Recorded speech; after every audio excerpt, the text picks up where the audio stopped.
আৰু তিনি দেওবাৰে বন্ধ থাকে মানে প্ৰত্যেক বাৰতে খোলা থাকে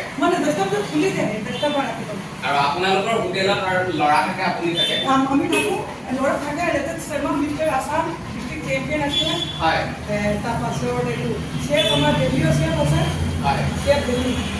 আৰু আপোনালোকৰ এই যে এম্বেচাডৰ আমাৰ যিহেতু বহু পুৰণা দিনীয়া গাড়ী আমাৰ উঠি অহা নতুন প্ৰজন্মই এই গাড়ীখন দেখিবলৈ পোৱা খুব কমেই যায় মানে খুব কম দেখা য'তে ত'তে আমি ঘূৰি ফুৰিলে খুব কম সংখ্যক দেখোঁ এনেকুৱা এটা আইডিয়া কেনেকৈ আহিলে এম্বেচাডৰ আমাৰ ল'ৰা আইডিয়া আছে ৰিজৰ্টৰ আইডিয়া আছিলে তাৰপিছত ইয়াৰ ছোৱালী চণ্ডীগড়ত ইউনিভাৰ্চিটিত মেনেজমেণ্ট কৰিছিলে তাৰ আইডিয়া আছিলে